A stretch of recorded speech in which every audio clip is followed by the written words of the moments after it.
To anyone I've offended, I just want to say, I reinvented electric cars and I'm sending people to Mars in a rocket ship. Did you think I was also going to be a chill, normal dude? Elon Musk, Saturday Night Live, May 8th, 2021. The people who are crazy enough to think they can change the world are the ones who do. Steve Jobs. Prologue. Muse of Fire.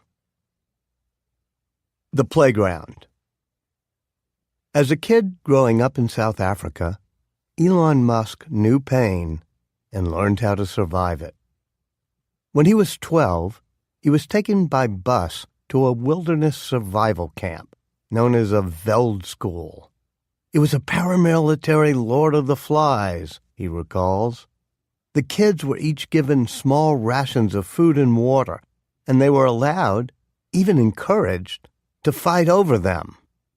Bullying was considered a virtue, his younger brother Kimball says. The big kids quickly learned to punch the little ones in the face and take their stuff. Elon, who was small and emotionally awkward, got beaten up twice. He would end up losing 10 pounds. Near the end of the first week, the boys were divided into two groups and told to attack each other. It was so insane, mind-blowing, Musk recalls. Every few years, one of the kids would die. The counselors would recount such stories as warnings. "Don't be stupid like that dumb fuck who died last year," they would say. "Don't be the weak dumb fuck." The second time Elon went to Veldschool, he was about to turn 16. He'd gotten much bigger, bursting up to 6 feet, with a bear-like frame, and he had learned some judo. So Veldschool wasn't so bad. I realized by then that if someone bullied me, I could punch them very hard in the nose, and then they wouldn't bully me again. They might beat the shit out of me, but if I had punched them hard in the nose, they wouldn't come after me again. South Africa, in the 1980s, was a violent place, with machine gun attacks and knife killings common. Once, when Elon and Kimball got off a train on their way to an anti-apartheid music concert, they had to wade through a pool of blood next to a dead person with a knife still sticking out of his brain. For the rest of the evening, the blood on the soles of their sneakers made a sticky sound against the pavement. The Musk family kept German Shepherd dogs that were trained to attack anyone running by the house. When he was 6, Elon was racing down the driveway, and his favorite dog attacked him, taking a massive bite out of his back.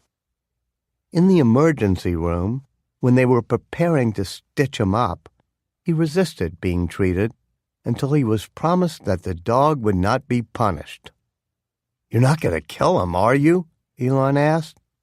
They swore that they wouldn't. In recounting the story, Musk pauses and stares vacantly for a very long time. Then they damn well shot the dog dead. His most searing experiences came at school. For a long time, he was the youngest and smallest student in his class. He had trouble picking up social cues. Empathy did not come naturally, and he had neither the desire nor the instinct to be ingratiating. As a result, he was regularly picked on by bullies who would come up and punch him in the face.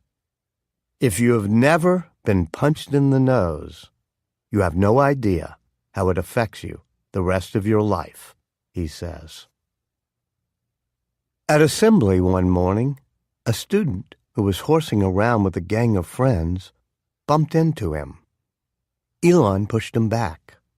Words were exchanged. The boy and his friends hunted Elon down at recess and found him eating a sandwich.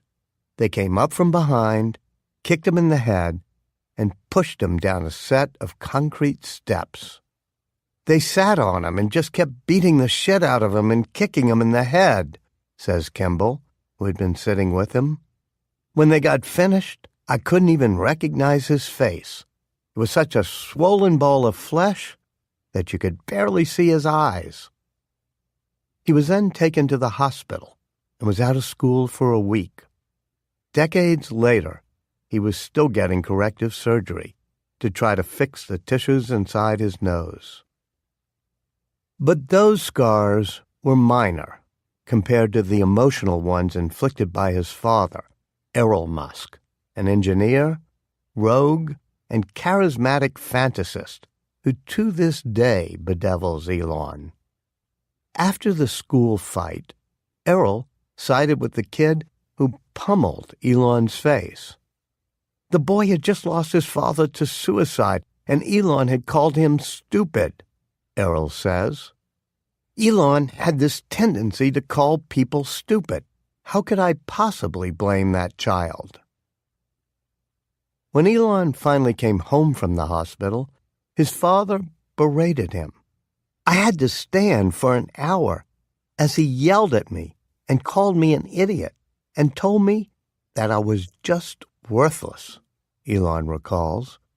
Kimball, who had to watch the tirade, says it was the worst memory of his life.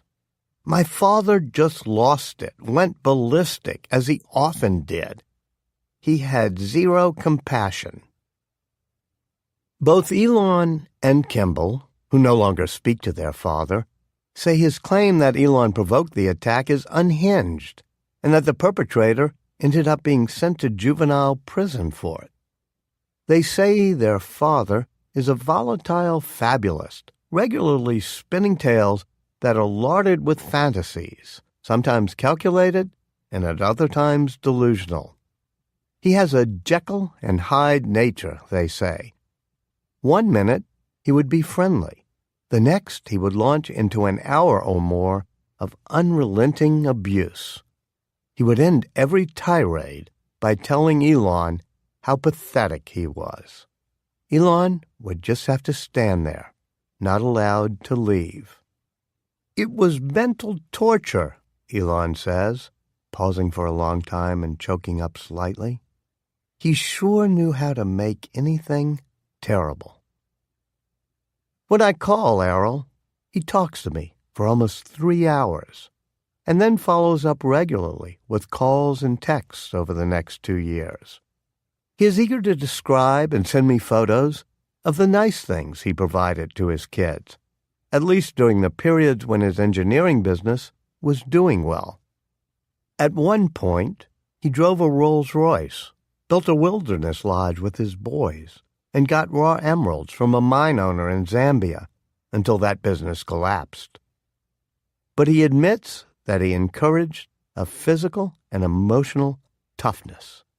Their experiences with me would have made Vell's school quite tame, he says, adding that violence was simply part of the learning experience in South Africa.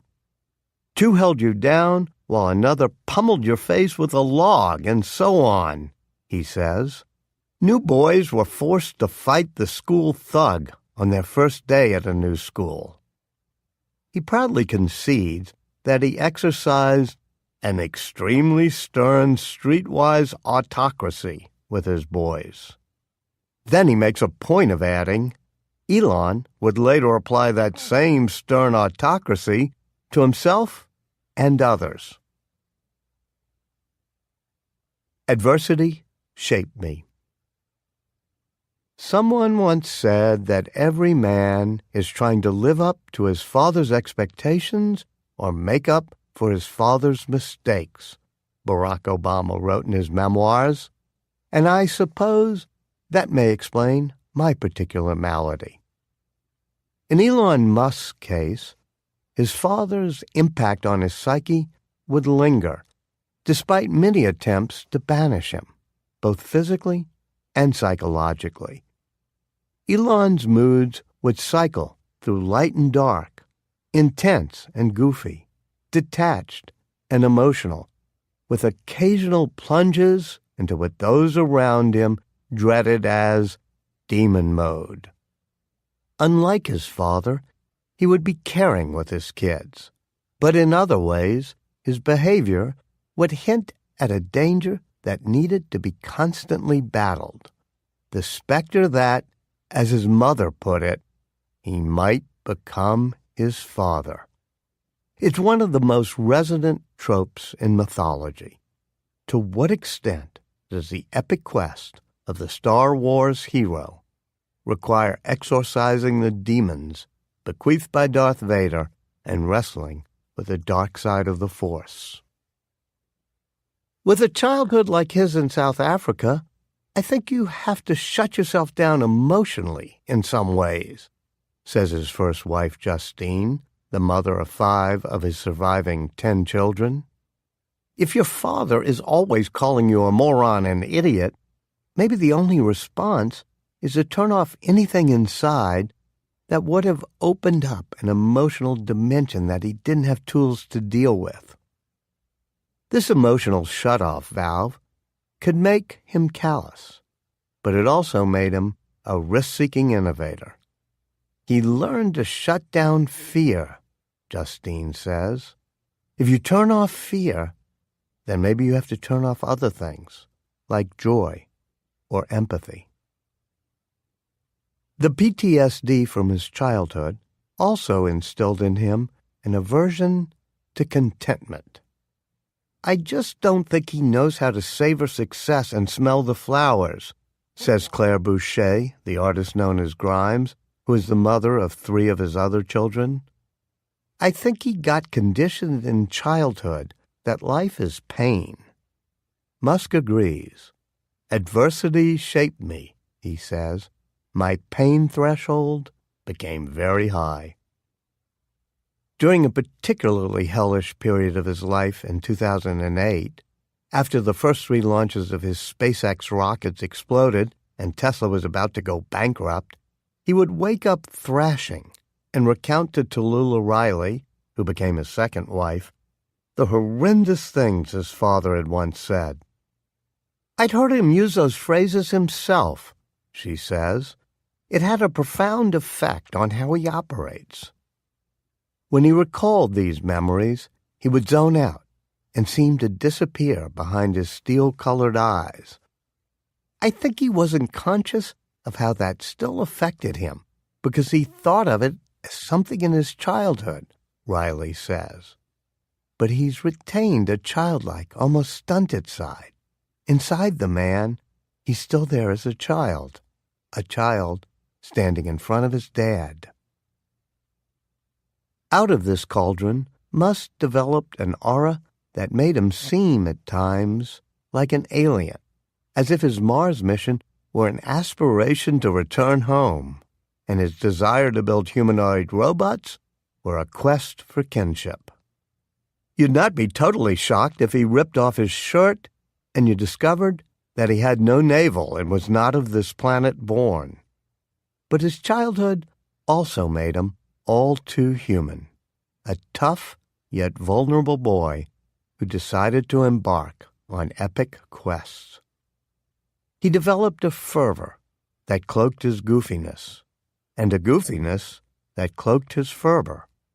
Slightly uncomfortable in his own body, like a big man who was never an athlete, he would walk with the stride of a mission-driven bear and dance jigs that seemed taught by a robot.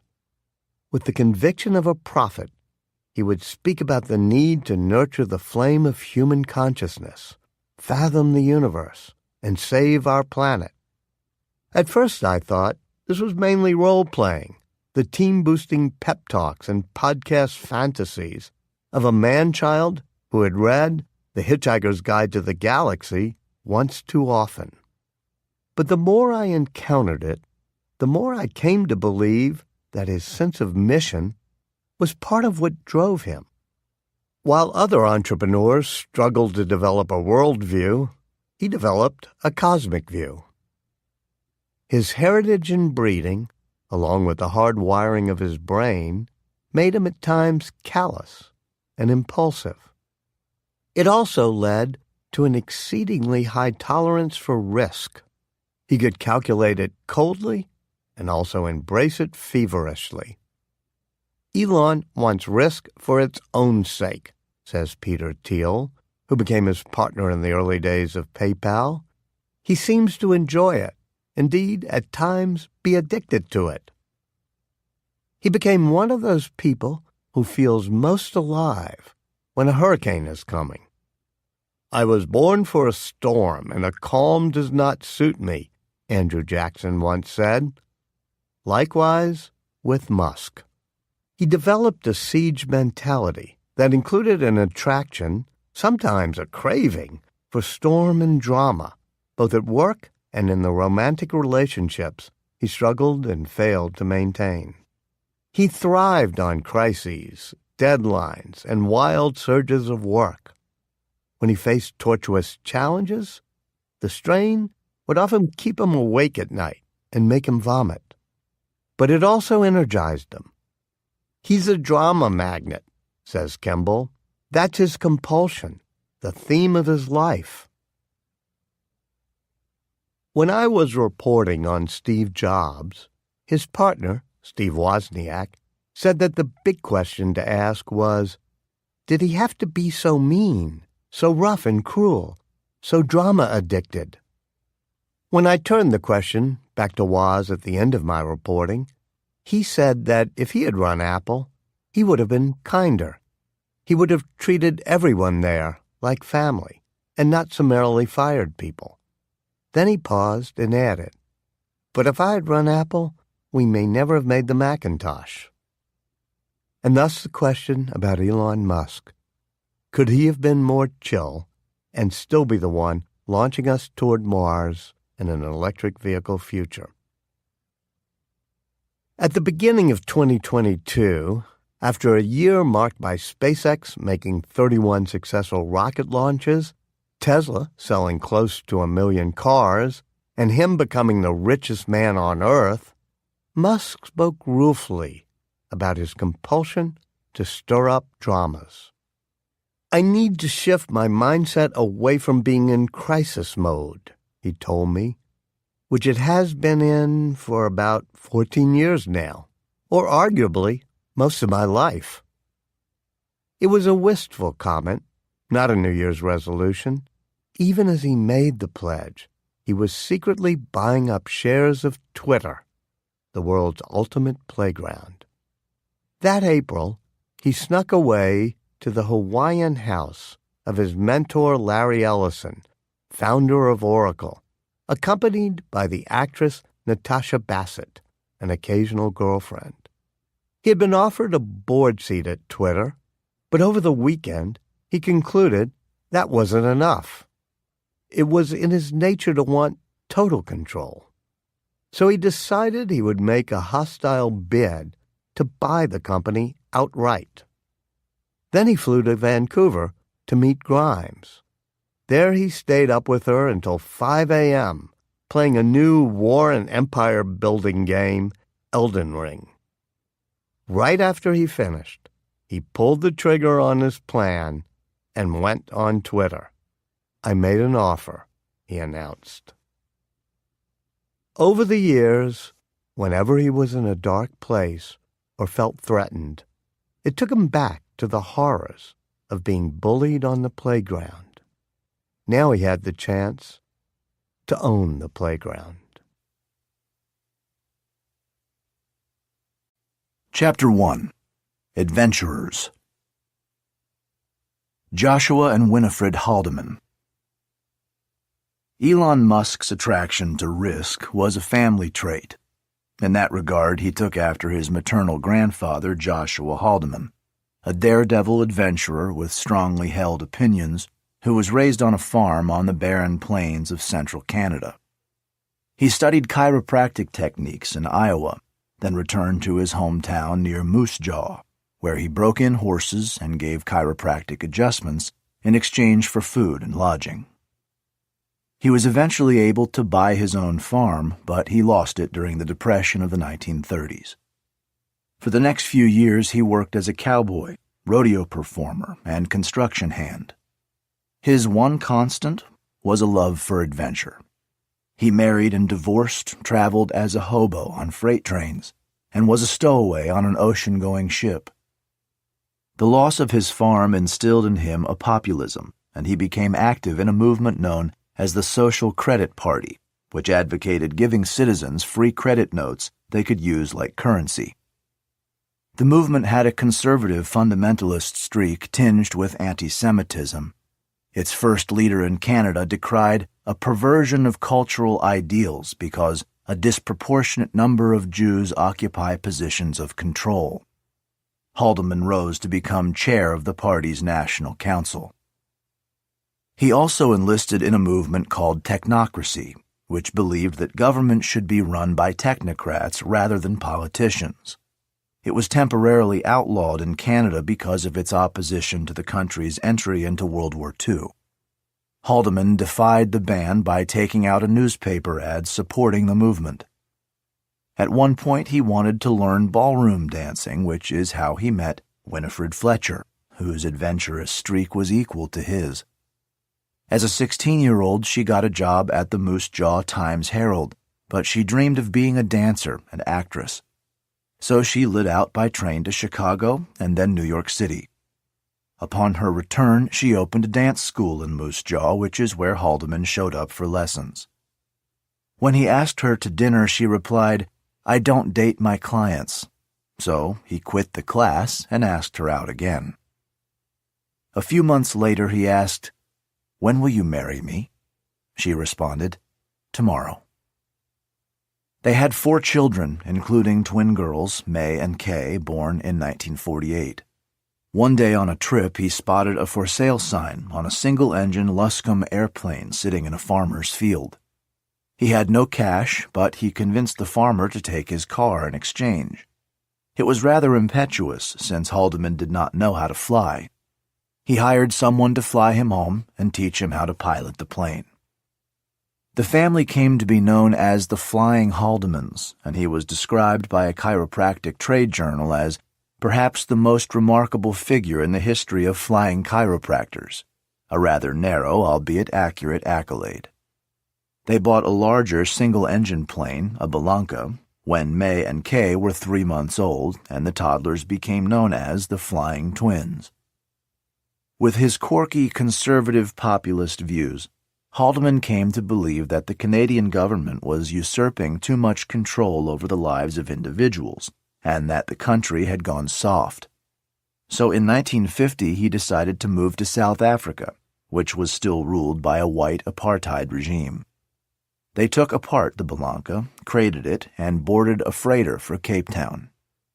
Haldeman decided he wanted to live inland, so they took off toward Johannesburg, where most of the white citizens spoke English rather than Afrikaans. But as they flew over nearby Pretoria, the lavender jacaranda flowers were in bloom, and Haldeman announced, "This is where we'll stay." When Joshua and Winifred were young, a charlatan named William Hunt, known at least to himself as the Great Farini, came to Moose Jaw and told tales of an ancient lost city he had seen when crossing the Kalahari Desert in South Africa. This fabulist showed my grandfather pictures that were obviously fake, but he became a believer and decided it was his mission to rediscover it, Musk says. Once in Africa, the Haldemans made a month-long trek into the Kalahari every year to search for this legendary city. They hunted for their own food and slept with their guns so they could fend off lions. The family adopted a motto, "Live dangerously, carefully." They embarked on long-distance flights to places such as Norway, tied for first place in the 12,000-mile Cape Town to Algiers motor rally, and became the first to fly a single-engine plane from Africa to Australia. They had to remove the back seats to put in gas tanks, May later recalled. Joshua Haldeman's risk-taking eventually caught up with him. He was killed when a person he was teaching to fly hit a power line, causing the plane to flip and crash. His grandson Elon was 3 at the time.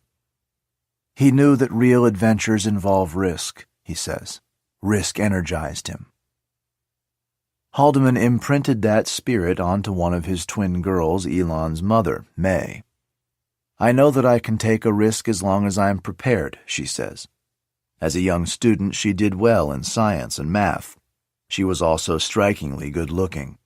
Tall and blue-eyed with high cheekbones and sculpted chin, she began working at age 15 as a model, doing department store runway shows on Saturday mornings. Around that time, she met a boy in her neighborhood who was also strikingly good-looking, albeit in a smooth and caddish way. Elon Musk. Elon Musk was an adventurer and wheeler-dealer, always on the lookout for the next opportunity. His mother, Cora, was from England, where she finished school at 14, worked at a factory making skins for fighter bombers, then took a refugee ship to South Africa. There she met Walter Musk, a cryptographer and military intelligence officer who worked in Egypt on schemes to fool the Germans by deploying fake weapons and searchlights. After the war, he did little other than sit silently in an armchair, drink, and use his cryptology skills on crossword puzzles. So Cora left him, went back to England with their 2 sons, bought a Buick, and then returned to Pretoria.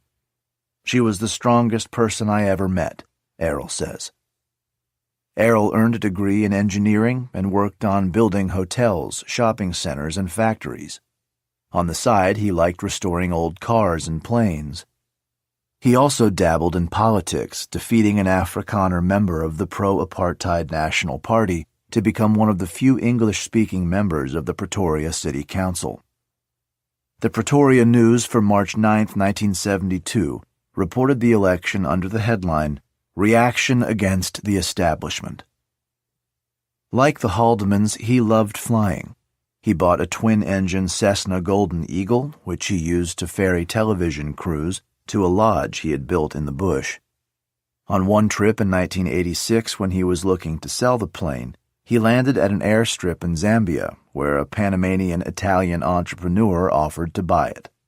They agreed on a price, and instead of taking a payment in cash, Errol was given a portion of the emeralds produced at 3 small mines that the entrepreneur owned in Zambia. Zambia then had a post-colonial black government, but there was no functioning bureaucracy, so the mine was not registered. If you registered it, you would wind up with nothing because the blacks would take everything from you, Errol says. He criticizes May's family for being racist, which he insists he is not.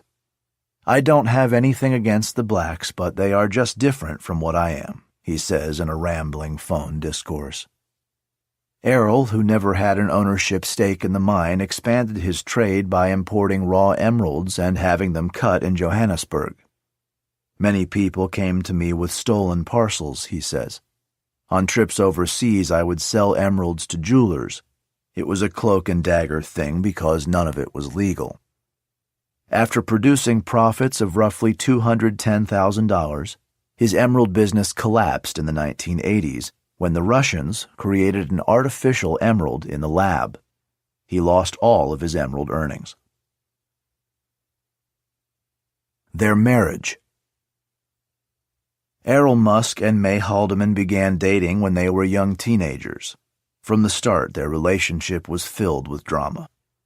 He repeatedly proposed to her, but she didn't trust him. When she discovered he was cheating on her, she became so upset that she cried for a week and couldn't eat. "Because of grief, I dropped 10 pounds, she recalls.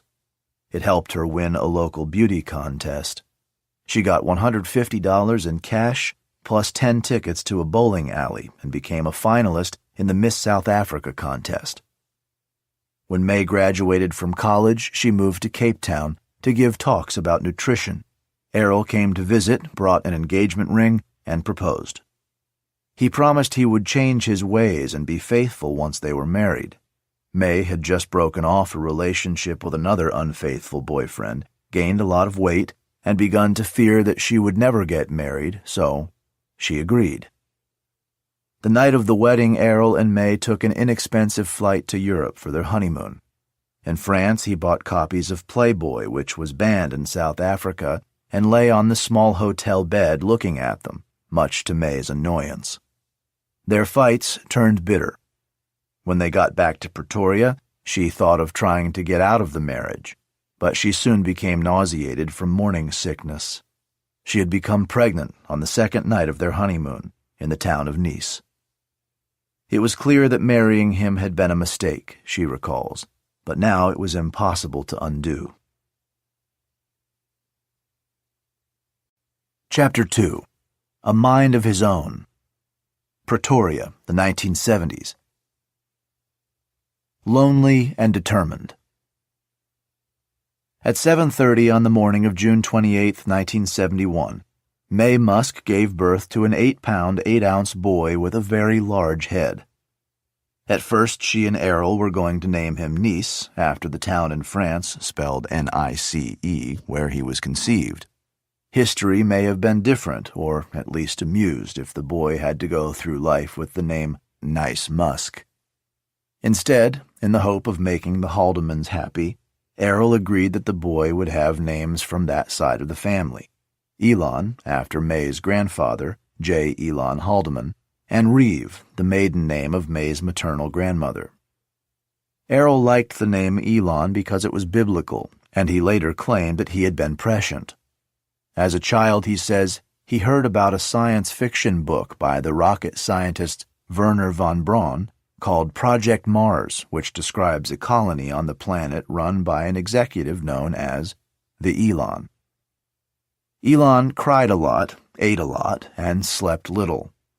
At one point, May decided to just let him cry until he fell asleep, but she changed her mind after neighbors called the police. His moods switched rapidly.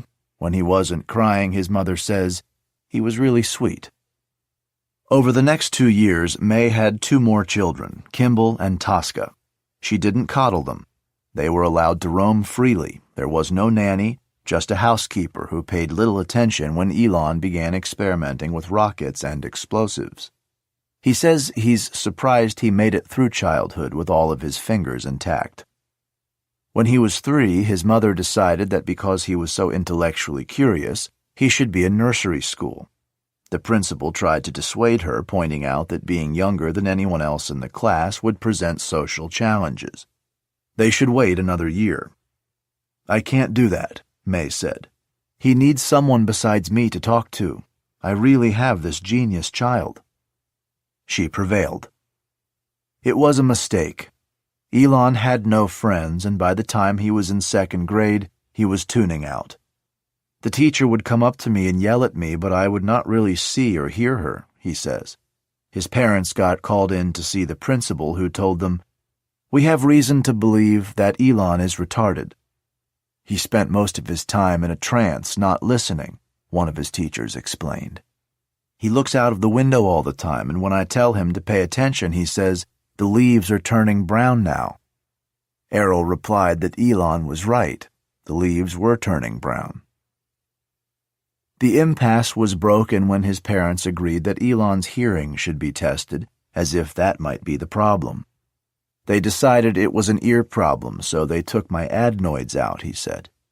That calmed down the school officials, but it did nothing to change his tendency to zone out and retreat into his own world when thinking. Ever since I was a kid, if I start to think about something hard, then all of my sensory systems turn off, he says. I can't see or hear anything. I'm using my brain to compute, not for incoming information. The other kids would jump up and down and wave their arms in his face to see if they could summon back his attention, but it didn't work. It's best not to try to break through when he has that vacant stare, his mother says. Compounding his social problems was his unwillingness to suffer politely those he considered fools. He used the word stupid often. Once he started going to school, he became so lonely and sad, his mother says. Kimball and Tosca would make friends on the first day and bring them home, but Elon never brought friends home. He wanted to have friends, but he just didn't know how. As a result, he was lonely, very lonely, and that pain remained seared into his soul.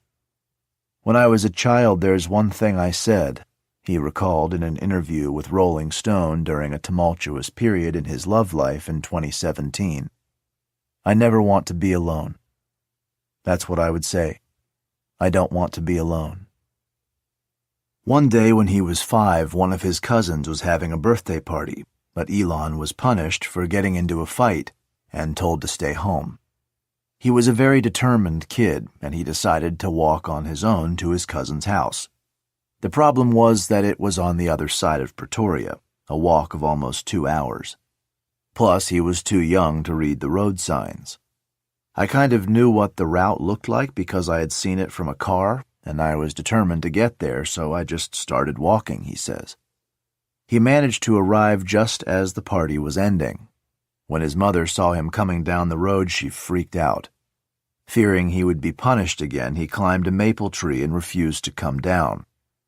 Kimball remembers standing beneath the tree and staring at his older brother in awe.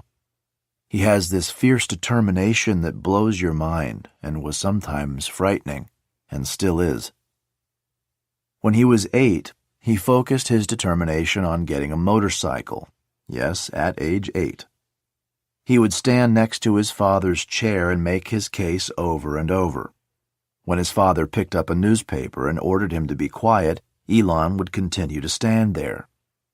It just was extraordinary to watch this happen, Kimball says. He would stand there silently, then resume his argument, then stand silent. This happened every evening for weeks. His father finally caved and got Elon a blue and gold 50cc Yamaha. Elon also had a tendency to be spacey and wander off on his own, oblivious to what others were doing. On a family trip to Liverpool to see some of their relatives when he was 8, his parents left him and his brother in a park to play by themselves. It was not in his nature to stay put, so he started wandering the streets. Some kid found me crying and took me to his mom, who gave me milk and biscuits and called the police, he recalls. When he was reunited with his parents at the police station, he was unaware that anything was amiss. It was insane to leave me and my brother alone in a park at that age, he says, but my parents weren't overprotective like parents are today. Years later, I watched him at a solar roof construction site with his 2-year-old boy known as X. It was 10 p.m., and there were forklifts and other moving equipment lit by 2 spotlights that cast big shadows. Musk put X on the ground so the boy could explore on his own, which he did without fear. As he poked around amid the wires and cables, Musk glanced at him occasionally, but refrained from intervening. Finally, after X started to climb on a spotlight, Musk walked over and picked him up. X squirmed and squealed, unhappy about being restrained. Musk would later talk about, even joke about, having Asperger's, a common name for a form of autism spectrum disorder that can affect a person's social skills, relationships, emotional connectivity, and self-regulation. He was never actually diagnosed as a kid, his mother says, but he says he has Asperger's, and I'm sure he's right. The condition was exacerbated by his childhood traumas. Whenever he would later feel bullied or threatened, his close friend Antonio Gracias says the PTSD from his childhood would hijack his limbic system, the part of the brain that controls emotional responses. As a result, he was bad at picking up social cues. I took people literally when they said something, he says, and it was only by reading books that I began to learn that people did not always say what they really meant. He had a preference for things that were more precise, such as engineering, physics, and coding. Like all psychological traits, Musk's were complex and individualized. He could be very emotional, especially about his own children, and he felt acutely the anxiety that comes from being alone. But he didn't have the emotional receptors that produce everyday kindness and warmth and a desire to be liked. He was not hardwired to have empathy, or, to put it in less technical terms, he could be an asshole. The divorce. May and Errol Musk were at an Oktoberfest celebration with 3 other couples, drinking beer and having fun, when a guy at another table whistled at May and called her sexy. Errol was furious, but not at the guy. The way May remembers it, he lunged and was about to hit her, and a friend had to restrain him. She fled to her mother's house. Over time, he had gotten crazier, May later said. He would hit me when the kids were around. I remember that Elon, who was 5, would hit him on the backs of his knees to try to stop him. Errol calls the accusations absolute rubbish. He claims he adored May, and over the years he tried to win her back. I've never laid a hand on a woman in my life, and certainly none of my wives, he says. That's one of women's weapons, is to cry that the man abused her, to cry and to lie. And a man's weapons are to buy and to sign. On the morning after the Oktoberfest altercation, Errol came over to May's mother's house, apologized, and asked May to come back. "Don't you dare touch her again," Winifred Haldeman said. "If you do, she's coming to live with me." May said that he never hit her after that, but his verbal abuse continued. He would tell her that she was boring, stupid, and ugly. The marriage never recovered. Errol later admitted it was his fault. "I had a very pretty wife, but there were always prettier younger girls," he said. "I really loved May, but I screwed up." They divorced when Elon was 8. May and the children moved to a house on the coast near Durban, about 380 miles south of the Pretoria, Johannesburg area, where she juggled jobs as a model and dietitian. There was little money. She bought her kids second-hand books and uniforms. On some weekends and holidays, the boys, but usually not Tosca, would take the train to see their father in Pretoria. He would send them back without any clothes or bags, so I had to buy them new clothes every time, she says. He said that I would eventually return to him because I would be so poverty-stricken and wouldn't be able to feed them. Often she would have to travel on a modeling job or to give a nutrition lecture, leaving the kids at home. "I never felt guilty about working full-time because I didn't have a choice," she says. "My children had to be responsible for themselves. The freedom taught them to be self-reliant. When they faced a problem, she had a stock response. You'll figure it out." As Kimball recalls, "Mom wasn't soft and cuddly, and she was always working, but that was a gift for us." Elon developed into a night person, staying up until dawn reading books. When he saw his mother's light go on at 6 a.m., he would crawl into bed and fall asleep. That meant she had trouble getting him up in time for school, and on nights when she was away, he would sometimes not get to class until 10 a.m.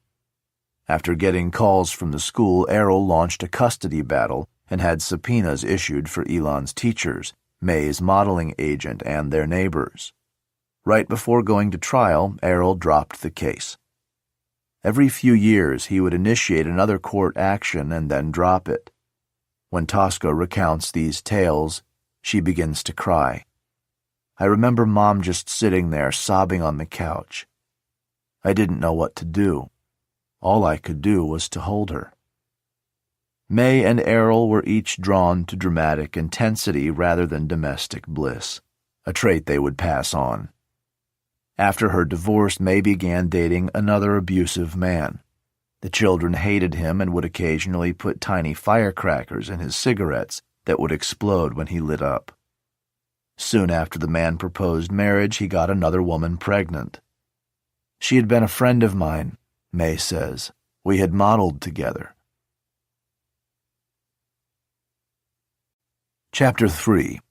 Life with Father. Pretoria, the 1980s. The Move. At age 10, Musk made a fateful decision, one that he would later regret. He decided to move in with his father. He took the dangerous overnight train from Durban to Johannesburg on his own. When he spotted his father waiting for him at the station, he began beaming with delight like the sun, Errol says. "Hi, Dad, let's get a hamburger," he shouted. That night he crawled into his father's bed and slept there. Why did he decide to move in with his father? Elon sighs and stays silent for almost a minute when I ask this. "My dad was lonely, so lonely, and I felt I should keep him company," he finally says. He used psychological wiles on me. He also adored his grandmother, Errol's mother, Cora, known as Nana. She convinced him that it was unfair that his mother had all 3 children and his father had none. In some ways, the move was not all that mysterious. Elon was 10, socially awkward, and had no friends. His mother was loving, but she was overworked, distracted, and vulnerable. His father, in contrast, was swaggering and manly, a big guy with large hands and a mesmerizing presence. His career had many ups and downs, but at that time he was feeling flush.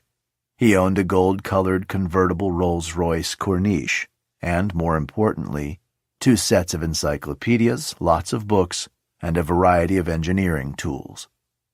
So Elon, still a small boy, chose to live with him. It turned out to be a really bad idea, he says. I didn't yet know how horrible he was. 4 years later, Kimball followed.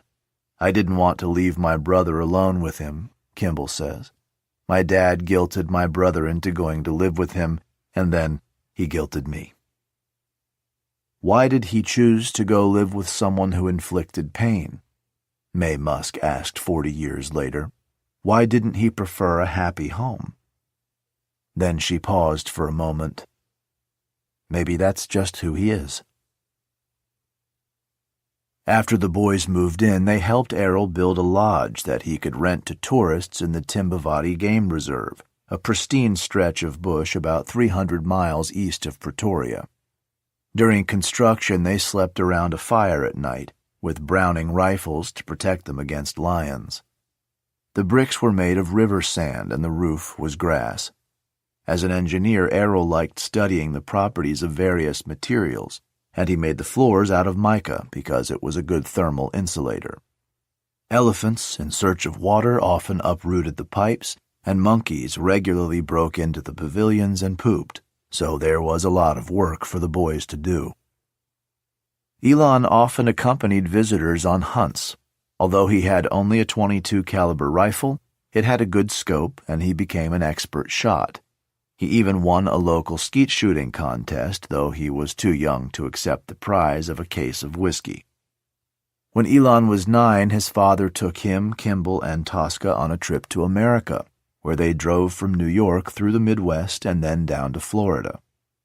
Elon became hooked on the coin-operated video games he found in the motel lobbies.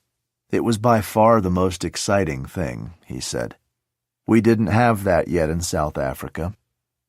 Errol displayed his mix of flamboyance and frugality. He rented a Thunderbird, but they stayed in budget inns. When we got to Orlando, my father refused to take us to Disney World because it was too expensive, Musk recalls. I think we went to some water park instead. As is often the case, Errol spins a different tale, insisting that they went both to Disney World, where Elon liked the haunted house ride, and to Six Flags over Georgia. I told them over and over on the trip, America is where you will come live someday.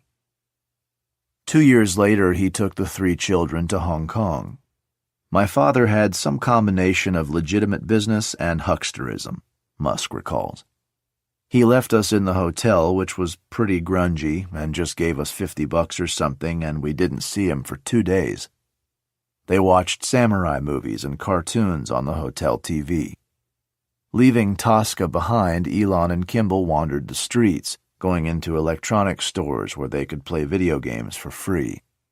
Nowadays, someone would call the Child Protection Service if someone did what our dad did, Musk says. But for us back then, it was a wondrous experience. A confederacy of cousins. After Elon and Kimball moved in with their father in suburban Pretoria, Mae moved to nearby Johannesburg so the family could be closer together.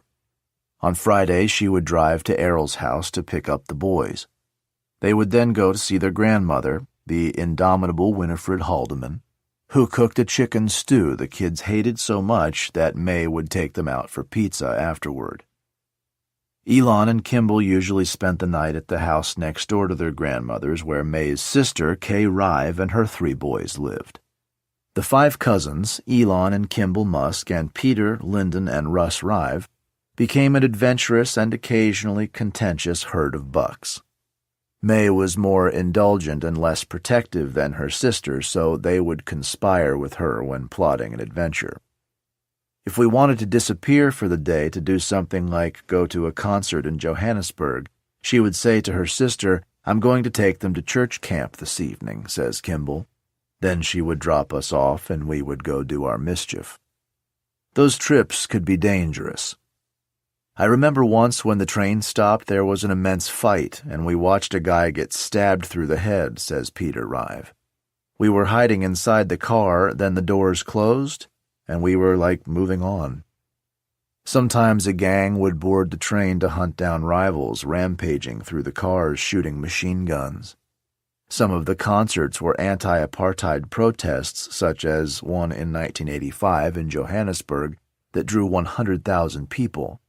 Often brawls would break out. We didn't try to hide from the violence, we became survivors of it, says Kimball. It taught us not to be afraid, but also to not do crazy things. Elon developed a reputation for being the most fearless. When the cousins went to a movie and people were making noise, he would be the one to go over and tell them to be quiet, even if they were much bigger.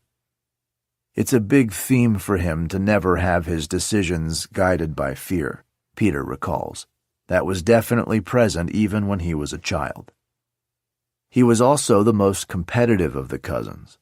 One time when they were riding their bicycles from Pretoria to Johannesburg, Elon was way out in front pedaling fast, so the others pulled over and hitched a ride in a pickup truck.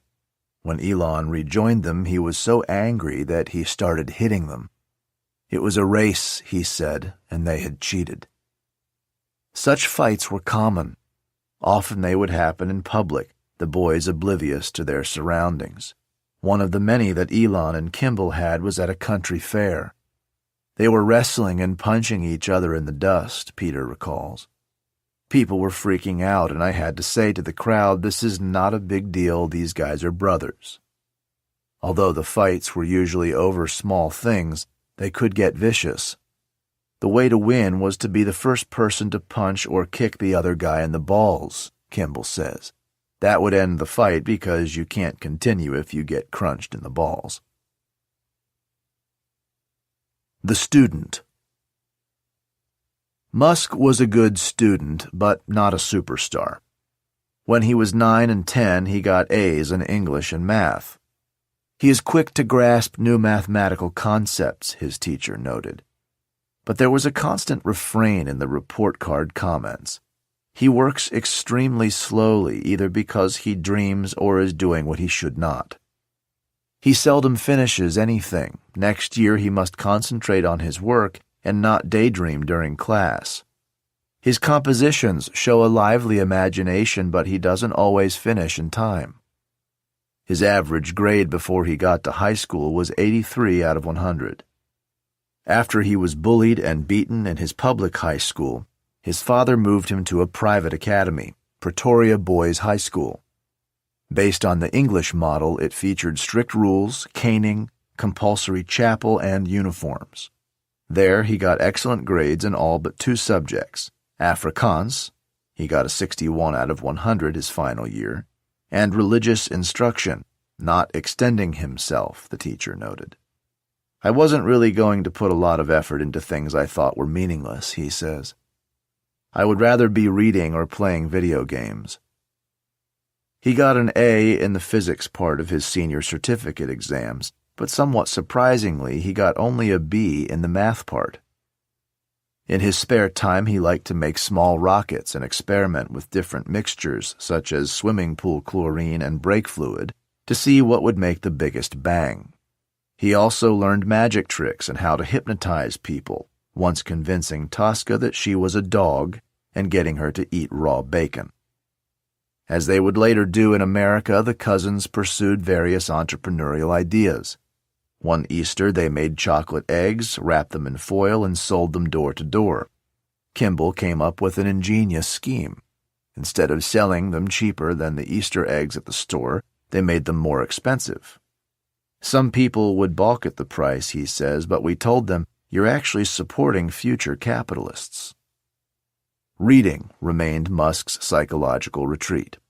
Sometimes he would immerse himself in books all afternoon and most of the night, 9 hours at a stretch.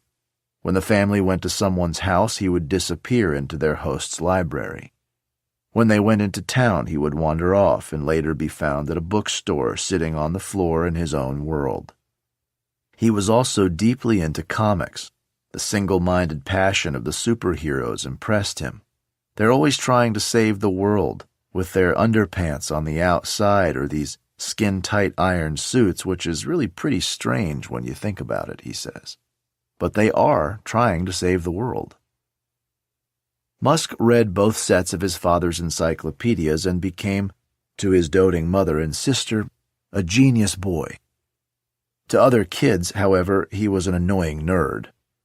"Look at the moon, it must be 1,000,000 miles away," a cousin once exclaimed. Replied Elon, "No, it's like 239,000 miles, depending on the orbit." One book that he found in his father's office described great inventions that would be made in the future. "I would come back from school and go to a side room in my father's office and read it over and over," he said. Among the ideas was a rocket propelled by an ion thruster which would use particles rather than gas for thrust. Late one night at the control room of his rocket base in South Texas, Musk described the book at length to me, including how an ion thruster would work in a vacuum. "That book is what first made me think about going to other planets," he said. Chapter 4. The Seeker. Pretoria, the 1980s. Existential Crisis. When Musk was young, his mother started taking him to Sunday school at the local Anglican church where she was a teacher. It did not go well. She would tell her class stories from the Bible, and he would question them. "What do you mean the waters parted?" he asked. "That's not possible." When she told the story of Jesus feeding the crowd with loaves and fishes, he countered that things cannot materialize out of nothing. Having been baptized, he was expected to take communion, but he began questioning that as well. "I took the blood and body of Christ, which is weird when you're a kid," he says. "I said, what the hell is this? Is this a weird metaphor for cannibalism?" May decided to let Elon stay home and read on Sunday mornings. His father, who was more God-fearing, told Elon that there were things that could not be known through our limited senses and minds. "There are no atheist pilots," he would say, and Elon would add, "There are no atheists at exam time." But Elon came to believe early on that science could explain things, and so there was no need to conjure up a creator or a deity that would intervene in our lives. When he reached his teens, it began to gnaw at him that something was missing. Both the religious and the scientific explanations of existence, he says, did not address the really big questions, such as, where did the universe come from and why does it exist? Physics could teach everything about the universe except why. That led to what he calls his adolescent existential crisis. "I began trying to figure out what the meaning of life and the universe was," he says, "and I got real depressed about it, like maybe life may have no meaning." Like a good bookworm, he addressed these questions through reading. At first, he made the typical mistake of angsty adolescence and read existential philosophers such as Nietzsche, Heidegger, and Schopenhauer. This had the effect of turning confusion into despair. "I do not recommend reading Nietzsche as a teenager," he says. Fortunately, he was saved by science fiction, that wellspring of wisdom for game-playing kids with intellects on hyperdrive. He plowed through the entire sci-fi section in his school and local libraries, then pushed the librarians to order more. One of his favorites was Robert Heinlein's The Moon is a Harsh Mistress, a novel about a lunar penal colony.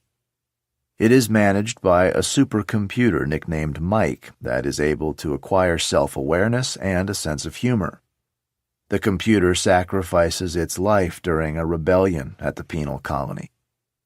The book explores an issue that would become central to Musk's life.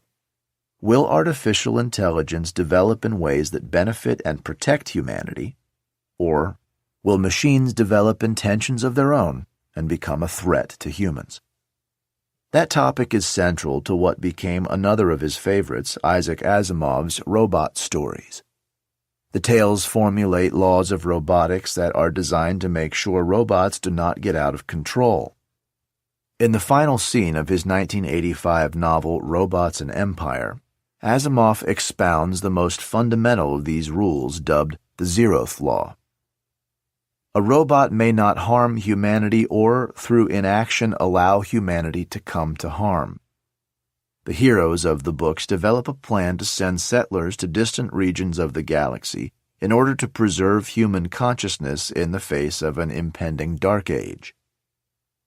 More than 30 years later, Musk unleashed a random tweet about how these ideas motivated his quest to make humans a spacefaring species and to harness artificial intelligence to be at the service of humans.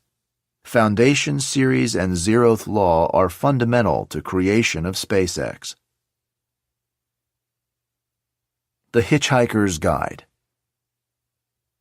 The science fiction book that most influenced his wonder years was Douglas Adams' The Hitchhiker's Guide to the Galaxy. The jaunty and wry tale helped shape Musk's philosophy and added a dollop of droll humor to his serious mien. The Hitchhiker's Guide, he says, helped me out of my existential depression, and I soon realized it was amazingly funny in all sorts of subtle ways. The story involves a human named Arthur Dent who is rescued by a passing spaceship seconds before the Earth is destroyed by an alien civilization that is building a hyperspace highway. Along with his alien rescuer, Dent explores various nooks and crannies of the galaxy, which is run by a two-headed president who had turned unfathomability into an art form. The denizens of the galaxy are trying to figure out the answer to the ultimate question of life, the universe, and everything. They build a supercomputer that after more than 7 million years spouts out the answer. 42. When that provokes a befuddled howl, the computer replies, "That quite definitely is the answer." I think the problem, to be quite honest with you, is that you've never actually known what the question is. That lesson stuck with Musk. I took from the book that we need to extend the scope of consciousness so that we are better able to ask the questions about the answer, which is the universe, he says. The Hitchhiker's Guide, combined with Musk's later immersion into video and tabletop simulation games, led to a lifelong fascination with the tantalizing thought that we might merely be pawns in a simulation devised by some higher-order beings. As Douglas Adams writes, there is a theory which states that if ever anyone discovers exactly what the universe is for and why it is here, it will instantly disappear and be replaced by something even more bizarre and inexplicable. There is another theory which states that this has already happened. Blastar. In the late 1970s, the role-playing game Dungeons & Dragons became a popular obsession among the global tribe of geeks. Elon, Kimball, and their Rive cousins immersed themselves in the game, which involves sitting around a table and, guided by character sheets and the roll of dice, embarking on fantasy adventures. One of the players serves as the dungeon master, refereeing the action. Elon usually played the dungeon master and surprisingly did it with gentleness. Even as a kid, Elon had a whole bunch of different demeanors and moods, says his cousin Peter Rive. As a dungeon master, he was incredibly patient, which is not in my experience always his default personality, if you know what I mean. It happens sometimes, and it's so beautiful when it does. Instead of pressuring his brother and cousins, he would turn very analytical to describe the options they had in each situation. Together they entered a tournament in Johannesburg at which they were the youngest players. The tournament's dungeon master assigned their mission. You have to save this woman by figuring out who in the game is the bad guy and killing him. Elon looked at the dungeon master and said, "I think you're the bad guy." And so they killed him. Elon was right, and the game, which was supposed to last a few hours, was over. The organizers accused them of somehow cheating and at first tried to deny them the prize, but Musk prevailed. "These guys were idiots," he says. "It was so obvious." Musk saw his first computer around the time he turned 11. He was in a shopping mall in Johannesburg, and he stood there for minutes just staring at it. "I had read computer magazines," he says, "but I had never actually seen a computer before." As with the motorcycle, he hounded his father to get him one.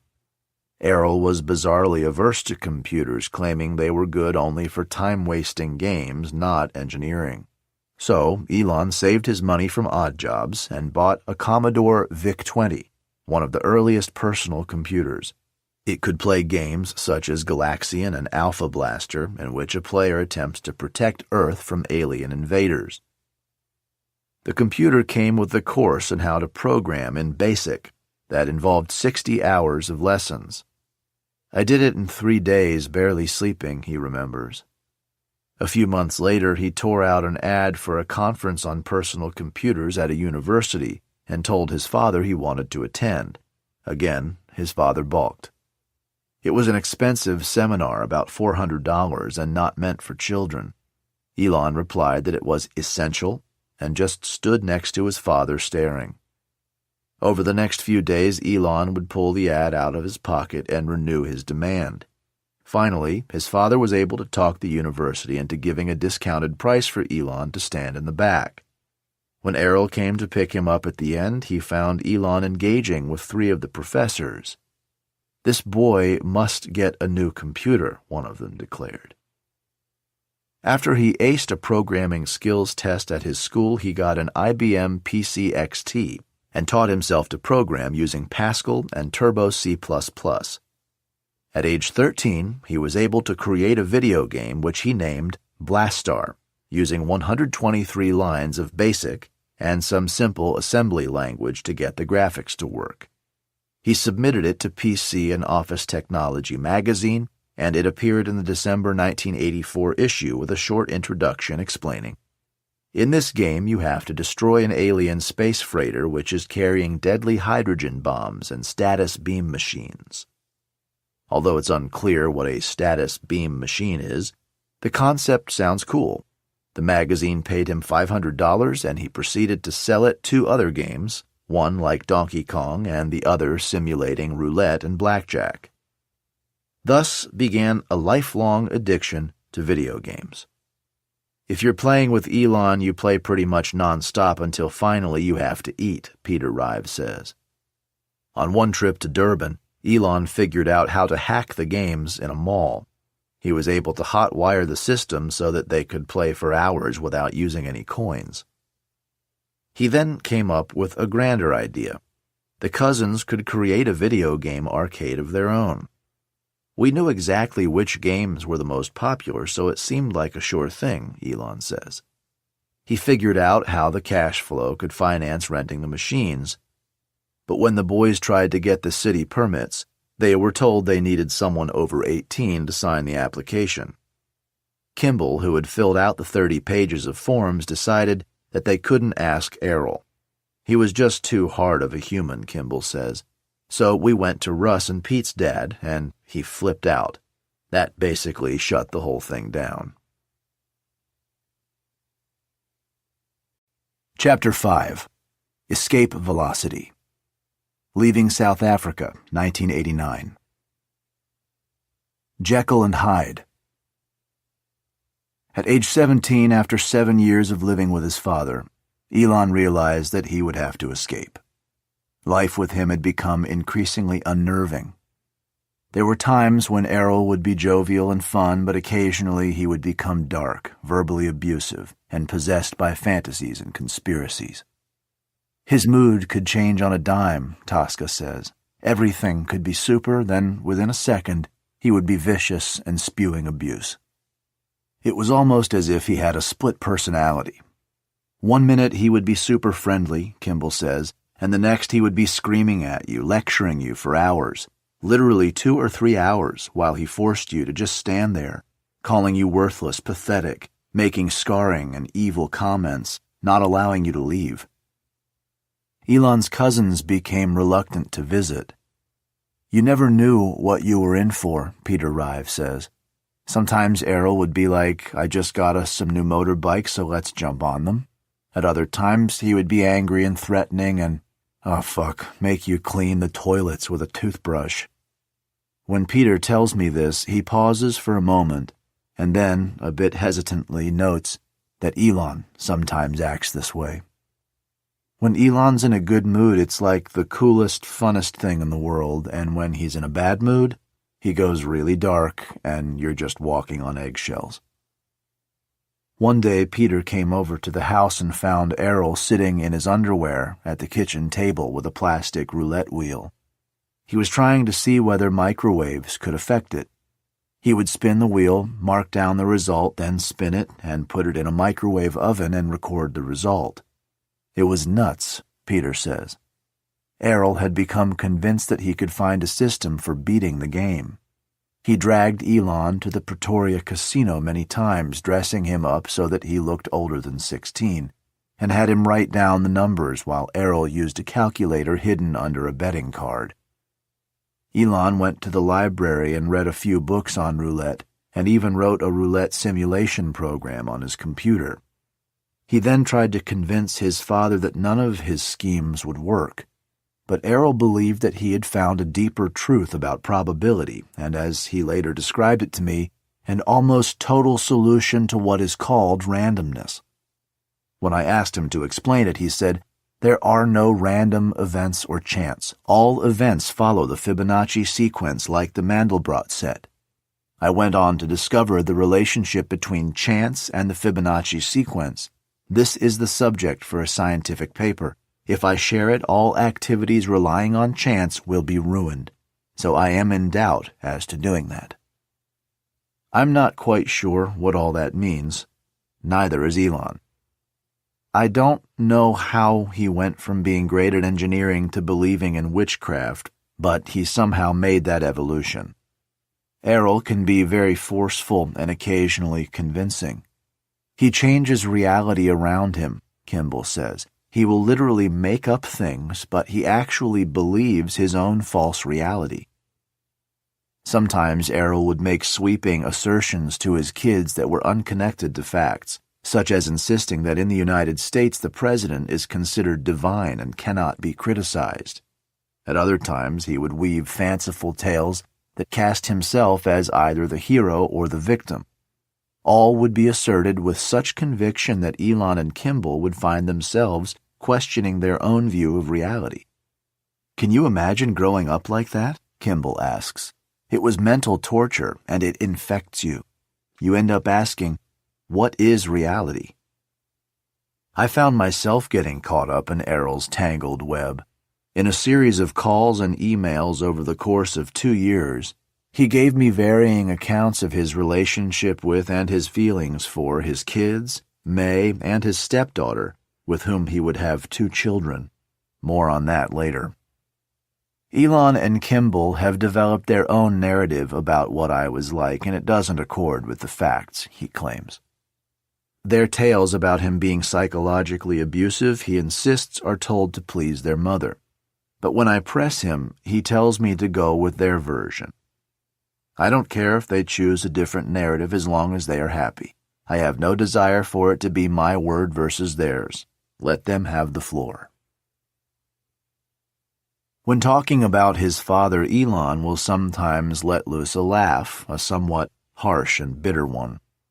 It's similar to the laugh that his father has. Some of the words Elon uses, the way he stares, his sudden transitions from light to dark to light, remind his family members of the Errol simmering inside of him. I would see shades of these horrible stories Elon told me surface in his own behavior, says Justine, Elon's first wife. It made me realize how difficult it is not to be shaped by what we grew up with, even when that's not what we want. Every now and then she dared to say something like, "You're turning into your father." She explains, "It was our code phrase to warn him that he was going into the realm of darkness." But Justine says that Elon, who was always emotionally invested in their children, is different from his father in a fundamental way. With Errol, there was a sense that really bad things could happen around him, whereas if the zombie apocalypse happened, you'd want to be on Elon's team because he would figure out a way to get those zombies in line. He can be very harsh, but at the end of the day, you can trust him to find a way to prevail. In order for that to happen, he had to move on. It was time to leave South Africa. A one-way ticket. Musk began pushing both his mother and father, trying to convince them to move to the United States and take him and his siblings. Neither was interested. "So then I was like, well, I'm just going to go by myself," he says. He first tried to get U.S. citizenship on the grounds that his mother's father had been born in Minnesota, but that failed because his mother had been born in Canada and had never claimed U.S. citizenship. So he concluded that getting to Canada might be an easier first step. He went to the Canadian consulate on his own, got application forms for a passport, and filled them out not only for himself but for his mother, brother, and sister, but not father. The approvals came through in late May 1989. "I would have left the next morning, but airline tickets were cheaper back then if you bought them 14 days in advance," he says, "so I had to wait those 2 weeks. On June 11, 1989, about 2 weeks shy of his 18th birthday, he had dinner at Pretoria's finest restaurant, Cynthia's, with his father and siblings, who then drove him to the Johannesburg airport. "You'll be back in a few months," Elon says his father told him contemptuously. "You'll never be successful." As usual, Errol had his own version of the story in which he was the action hero. According to him, Elon became seriously depressed during his senior year of high school. His despair reached a head on Republic Day, May 31, 1989. His family was preparing to watch the parade, but Elon refused to get out of bed. His father leaned against the big desk in Elon's room with its well-used computer and asked, "Do you want to go and study in America?" Elon perked up. "Yes," he answered. Errol claims, "It was my idea. Up until then, he had never said that he wanted to go to America. So I said, well, tomorrow you should go and see the American cultural attaché, who was a friend of mine from Rotary." His father's account, Elon says, was just another of his elaborate fantasies casting him as the hero. In this case, it was provably false. By Republic Day 1989, Elon had already gotten a Canadian passport and purchased his airline ticket. Chapter 6. Canada, 1989. Immigrant. A myth has grown that Musk, because his father was on and off successful, arrived in North America in 1989 with a lot of money, perhaps pockets filled with emeralds. Errol at times encouraged that perception, but in fact, Errol's proceeds from the Zambian emerald mine had become worthless years earlier. When Elon left South Africa, his father gave him $2,000 in traveler's checks, and his mother provided him with another $2,000 by cashing out a stock account she had opened with the money she won in a beauty contest as a teenager. Otherwise, what he mainly had with him when he arrived in Montreal was a list of his mother's relatives he had never met. He planned to call his mother's uncle but discovered that he had left Montreal. So he went to a youth hostel where he shared a room with 5 other people. "I was used to South Africa where people will just rob and kill you," he says, "so I slept on my backpack until I realized that not everyone was a murderer." He wandered the town, marveling that people did not have bars on their windows. After a week, he bought a $100 Greyhound Discovery Pass that allowed him to travel by bus anywhere in Canada for 6 months. He had a second cousin his age, Mark Talon, who lived on a farm in Saskatchewan province not far from Moose Jaw, where his grandparents had lived, so he headed there. It was more than 1,700 miles from Montreal. The bus, which stopped at every hamlet, took days to wander across Canada. At one stop, he got off to find lunch and just as the bus was leaving, ran to jump back on. Unfortunately, the driver had taken off his suitcase with his traveler's checks and clothes. All he had now was the knapsack of books he carried everywhere. The difficulty of getting traveler's checks replaced, it took weeks, was an early taste of how the financial payment system needed disruption. When he got to the town near his cousin's farm, he used some of the change he had in his pocket to call. "Hey, it's Elon, your cousin from South Africa," he said. "I'm at the bus station." The cousin showed up with his father, took him to a Sizzler steakhouse, and invited him to stay at their wheat farm, where he was put to work cleaning grain bins and helping to raise a barn. There he celebrated his 18th birthday with a cake they baked with "Happy Birthday, Elon" written in chocolate icing. After 6 weeks, he got back on the bus and headed for Vancouver, another 1,000 miles away, to stay with his mother's half-brother. When he went to an employment office, he saw that most jobs paid $5 an hour, but there was one that paid $18 an hour, cleaning out the boilers in the lumber mill. This involved donning a hazmat suit and shimmying through a small tunnel that led to the chamber where the wood pulp was being boiled, while shoveling out the lime that had caked on the walls. If the person at the end of the tunnel didn't remove the goo fast enough, you would be trapped while sweating your guts out, he recalls. It was like a Dickensian steampunk nightmare filled with dark pipes and the sound of jackhammers. May and Tosca. While Elon was in Vancouver, May Musk flew from South Africa, having decided that she wanted to move as well. She sent back scouting reports to Tosca. Vancouver was too cold and rainy, she wrote. Montreal was exciting, but people there spoke French. Toronto, she concluded, was where they should go. Tosca promptly sold their house and furniture in South Africa. Then she joined their mother in Toronto, where Elon also moved. Kimball stayed behind in Pretoria to finish his last year in high school. At first, they all lived in a one-bedroom apartment with Tosca and her mother sharing a bed while Elon slept on the couch. There was little money. May remembers crying when she spilled some milk because she didn't have enough to buy any more. Tosca got a job at a hamburger joint, Elon as an intern in Microsoft's Toronto office, and May at the university, a modeling agency, and as a diet consultant. "I worked every day and also 4 nights a week," she says. "I took off one afternoon, Sunday, to do the laundry and get groceries. I didn't even know what my kids were doing because I was hardly at home." After a few months, they were making enough money to afford a rent-controlled 3-bedroom apartment. It had felt wallpaper, which May insisted that Elon rip down, and a horrid carpet. They were going to buy a $200 replacement carpet, but Tosca insisted on a thicker one for $300 because Kimball and their cousin Peter were coming over to join them and would sleep on the floor. Their second big purchase was a computer for Elon.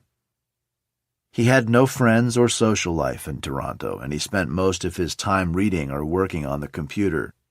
Tosca, on the contrary, was a saucy teenager eager to go out.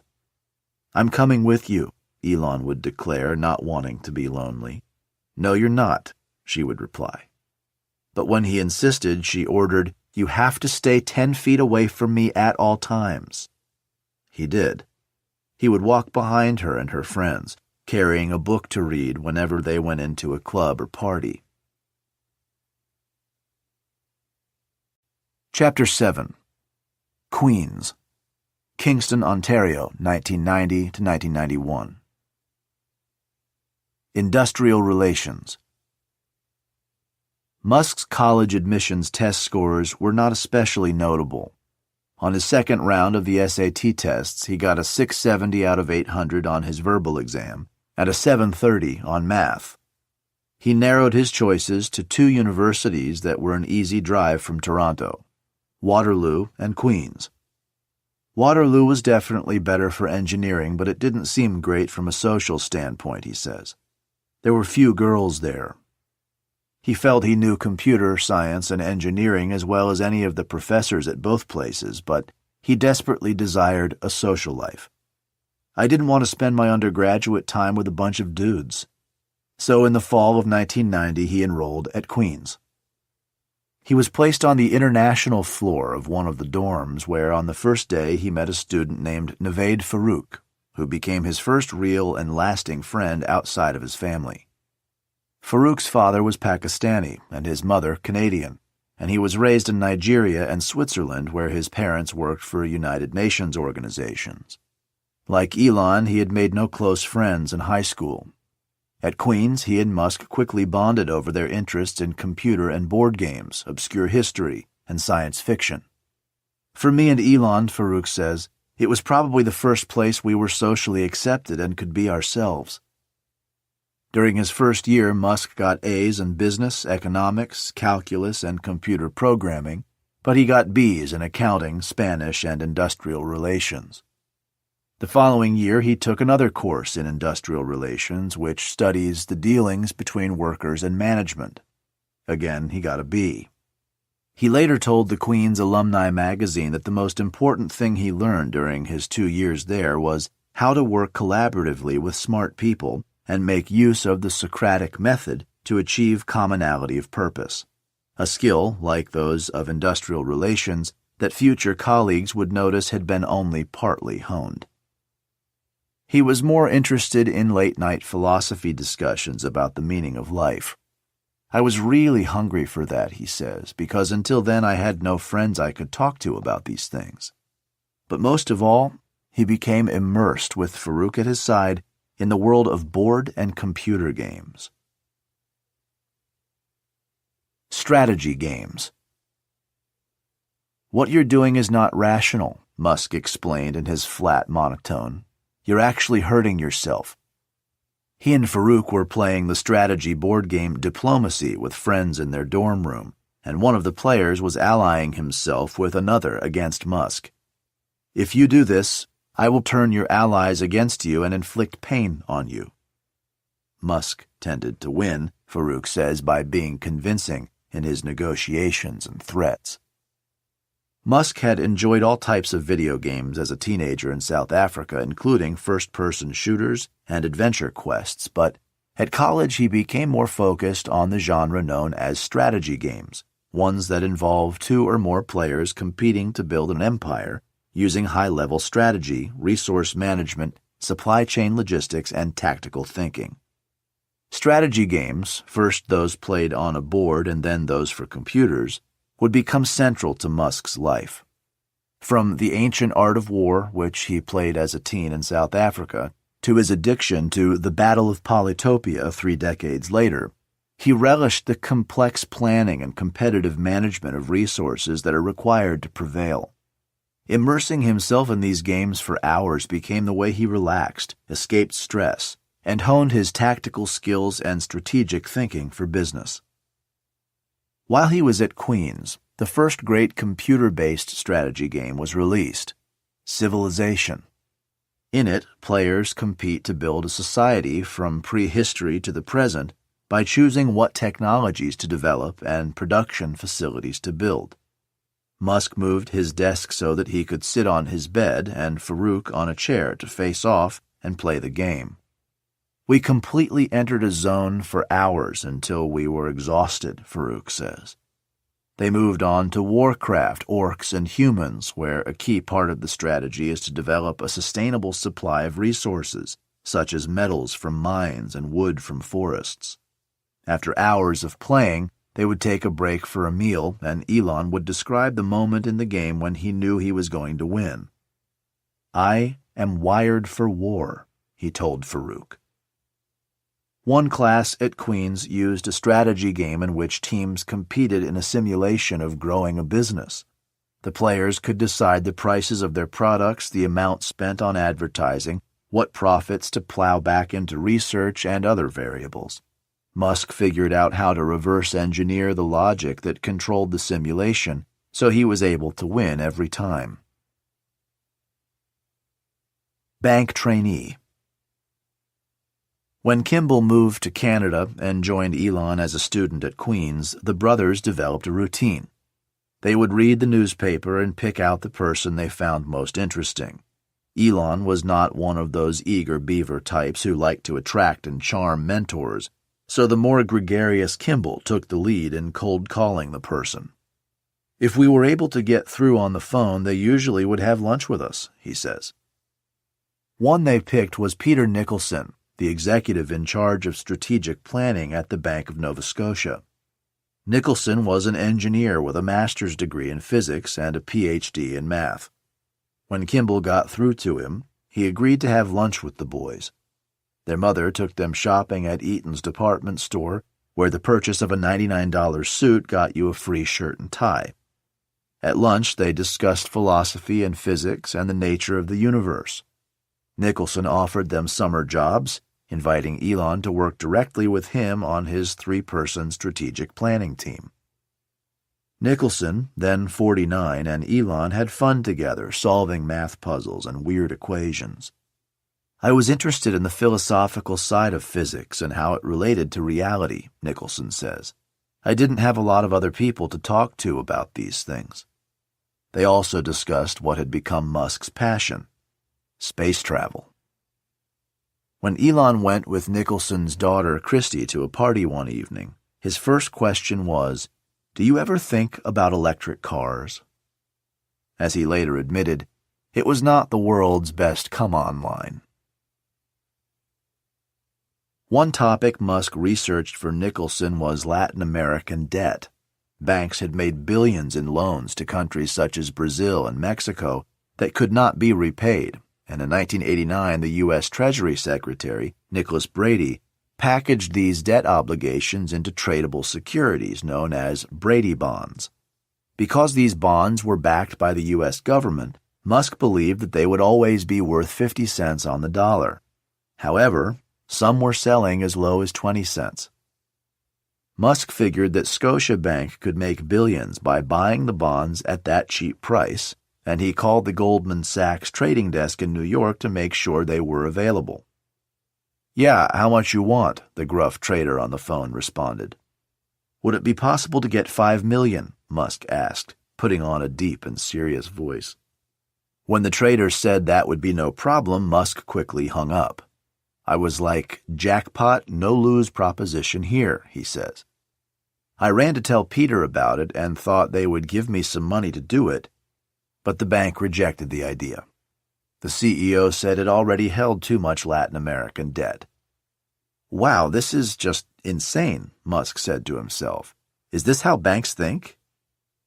Nicholson says that Scotiabank was navigating the Latin American debt situation using its own methods, which worked better.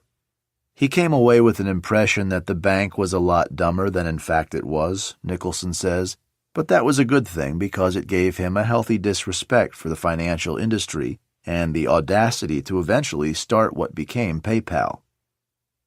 Musk also drew another lesson from his time at Scotiabank. He did not like, nor was he good at, working for other people. It was not in his nature to be deferential or to assume that others might know more than he did. Chapter 8. Penn, Philadelphia, 1992 to 1994. Physics. Musk got bored at Queen's. It was beautiful, but not academically challenging. So when one of his classmates transferred to the University of Pennsylvania, he decided to see if he could do so as well. Money was a problem. His father was providing no support, and his mother was juggling 3 jobs to make ends meet. But Penn offered him a $14,000 scholarship plus a student loan package. So in 1992, he transferred there for his junior year. He decided to major in physics because, like his father, he was drawn to engineering. The essence of being an engineer, he felt, was to address any problem by drilling down to the most fundamental tenets of physics. He also decided to pursue a joint degree in business.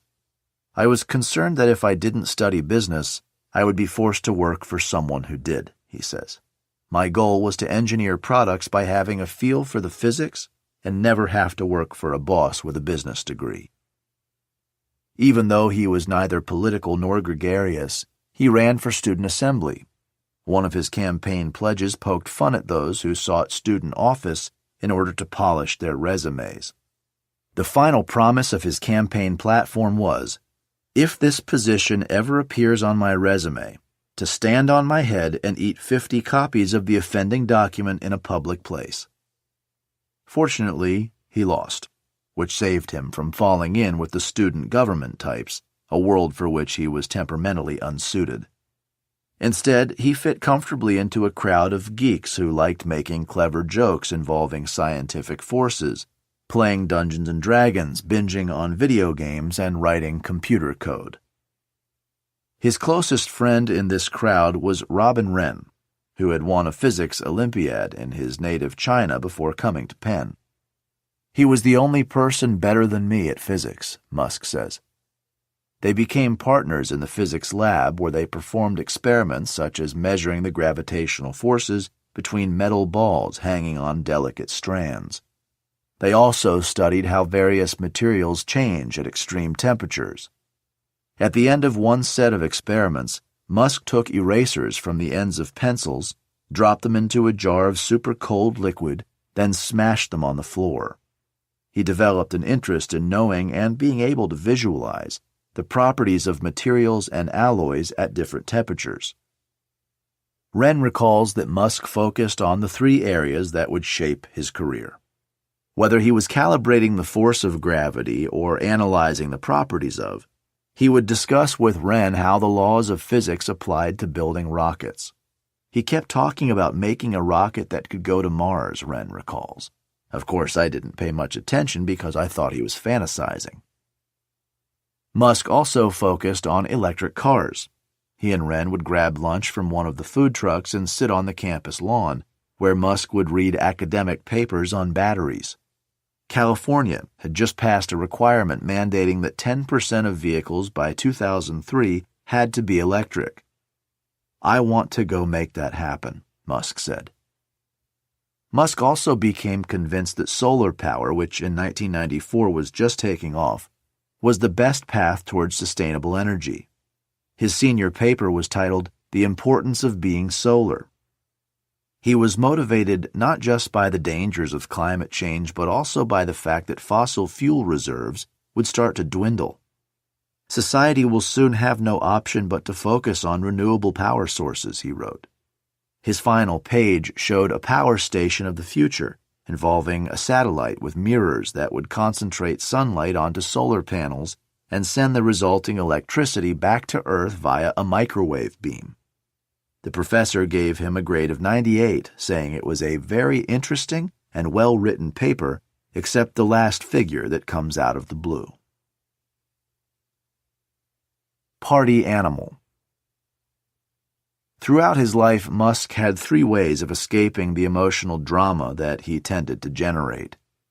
The first was the one that he shared with Naved Farouk at Queen's, an ability to zone out on empire-building strategy games such as Civilization and Polytopia. Robin Wren reflected another facet of Musk, the encyclopedia reader who liked to immerse himself in, as The Hitchhiker's Guide put it, life, the universe, and everything. At Penn, he developed a third mode of relaxation, a taste for partying that drew him out of the lonely shell that had surrounded him as a kid. His partner and enabler was a fun-loving social animal named Adeo Ressi. A tall guy with a big head, laugh, and personality, Ressi was an Italian-American from Manhattan who loved nightclubs. An offbeat character, he started an environmental newspaper called Green Times and attempted to create his own major called Revolution, with copies of the newspaper as his senior thesis. Like Musk, Ressi was a transfer student, so they were put in the freshman dorm, where there were rules against parties and visitors after 10 p.m. Neither of them liked following rules, so they rented a house in a sketchy part of West Philadelphia.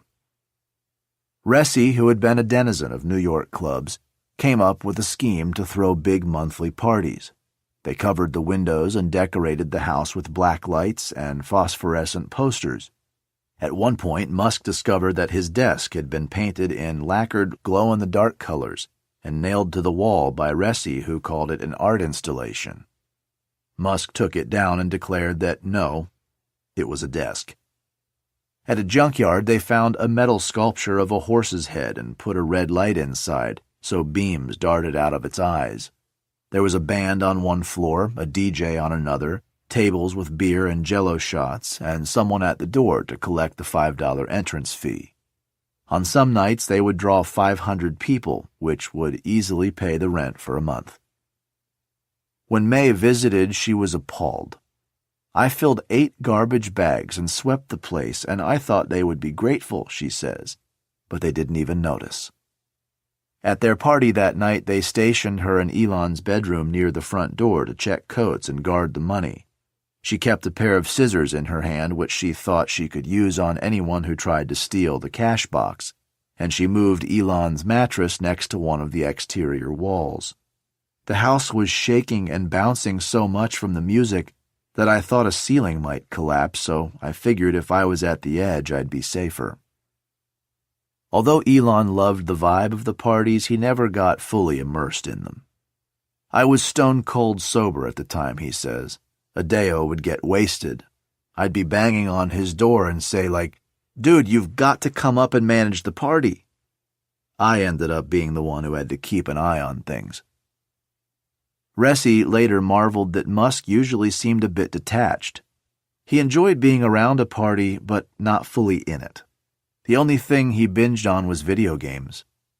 Despite all of their partying, he understood that Musk was fundamentally alienated and withdrawn, like an observer from a different planet trying to learn the motions of sociability. "I wish Elon knew how to be a little happier," he says. Chapter 9. Go West. Silicon Valley, 1994 to 1995. Summer intern.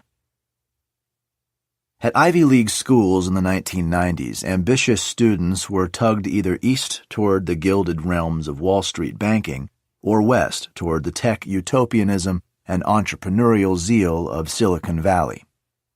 At Penn, Musk received some internship offers from Wall Street, all lucrative, but finance did not interest him. He felt that bankers and lawyers did not contribute much to society. Besides, he disliked the students he met in business classes. Instead, he was drawn to Silicon Valley. It was the decade of rational exuberance when one could just slap a .com onto any fantasy and wait for the thunder of Porsches to descend from Sand Hill Road with venture capitalists waving checks. He got his opportunity in the summer of 1994 between his junior and senior years at Penn, when he scored 2 internships that allowed him to indulge his passions for electric vehicles, space, and video games. By day, he worked at Pinnacle Research Institute, a 20-person group that had modest... To keep listening to this audiobook, I've left you a link in the description so you can do it, at no cost thanks to Audible's 30-day free trial.